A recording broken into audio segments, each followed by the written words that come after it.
नमस्कार दोस्तों, आज 16 मई सोमवार का दिन है। आज महात्मा बुद्ध की जयंती है।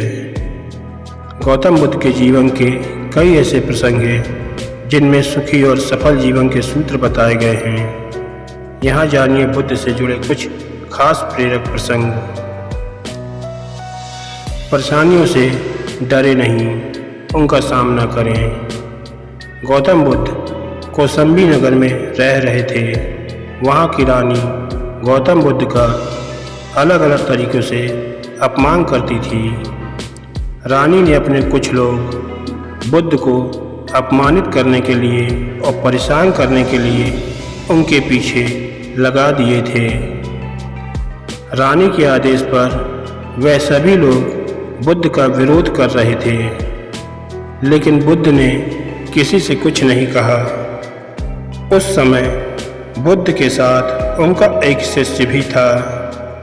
उसका नाम था आनंद। आनंद ने बुद्ध से कहा, मैं लगातार देख रहा हूँ कि ये लोग जानबूझकर हमारा अपमान कर रहे हैं। जहाँ हमारा अपमान होता है, ऐसी जगह हमें रुकना नहीं चाहिए। तब बुद्ध ने पूछा, हम कहाँ जाएंगे? तब आनंद ने कहा, किसी और जगह चले जाएंगे। तब बुद्ध बोले, अगर वहाँ भी ऐसी ही परेशानियाँ बनी रही तो फिर कहाँ जाएंगे और हम कब तक भागते रहेंगे? अपमान भी एक समस्या है।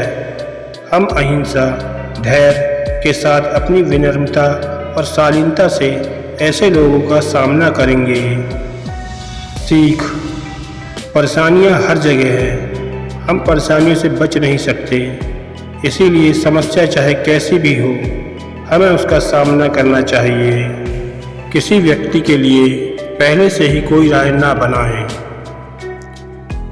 एक समय की बात है, गौतम बुद्ध का एक खास शिष्य धम्माराम आश्रम में अपना काम करता था और काम पूरा होने के बाद वह एकांत में चला जाता था। वह किसी से बात नहीं करता था। जब धम्माराम एकांत में जाता रहने लगा तो अन्य शिष्यों को लगा कि इसे घमंड हो गया है। तब शिष्यों ने बुद्ध से धम्माराम की शिकायत करनी शुरू कर दी। एक दिन बुद्ध ने धम्माराम से सभी शिष्यों के सामने पूछा, तुम ऐसा क्यों करते हो? तब धम्माराम बोला, आपने कहा है कि कुछ दिनों में आप यह संसार छोड़ देंगे, तो मैंने यह विचार किया कि जब आप चले जाएंगे तो हमारे पास सीखने के लिए क्या रहेगा। इसीलिए मैंने यह तय किया कि मैं एकांत और मौन को समझ लूँ, ठीक से सीख लूँ। यह दो काम आपके जीते जी मैं करना चाहता हूँ। तब बुद्ध ने अन्य शिष्यों से कहा, तुम सभी ने देखा, कुछ और समझा। कुछ तुम्हारी आदत है कि तुम दूसरों की बुराई करते हो, इसीलिए तुम सभी ने धम्माराम की अच्छी बात को भी गलत रूप में लिया। सीख, हमें किसी व्यक्ति को ठीक से जाने बिना उसके बारे में कोई राय नहीं बनानी चाहिए। अगर कोई अच्छी बात सीखना चाहते हो तो घमंड छोड़ दें। एक दिन बुद्ध के शिष्य आनंद ने पूछा, आप प्रवचन देते समय ऊंचे स्थान पर बैठते हो और सुनने वाले नीचे बैठते हैं, ऐसा क्यों? तब बुद्ध ने आनंद से कहा, एक बात बताओ, क्या तुमने कभी किसी झरने से पानी पिया है? तब आनंद बोला, हाँ, मैंने झरने से पानी पिया है।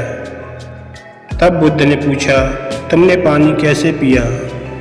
तब आनंद ने कहा, झरना ऊपर से बह रहा था, मैं झरने के नीचे खड़ा हो गया और पानी पी लिया। तब बुद्ध बोले, अगर झरने से पानी पीना है तो नीचे ही खड़े होकर पीना पड़ेगा। जो सत्संग, कथा या प्रवचन होता है, उसमें कहने वाला ऊपर बैठता है। उस कथा का संदेश ग्रहण करना होता है, तो सुनने वाले को नीचे ही बैठना होगा। नीचे बैठने से हमारे स्वभाव में विनम्रता आती है। हमें अच्छी बातों को जीवन में उतारने की प्रेरणा मिलती है। ऐसा करने से हमारा घमंड दूर होता है। सीख: अगर कोई अच्छी बात सीखना चाहते हैं तो सबसे पहले अहंकार छोड़ देना चाहिए। इसके बाद विनम्रता के साथ ही अच्छी बातों को जीवन में उतारा जा सकता है। तो धन्यवाद दोस्तों। तो कैसी लगी आपको बुद्ध की ये तीनों कथा? हमें कमेंट करके ज़रूर बताइएगा।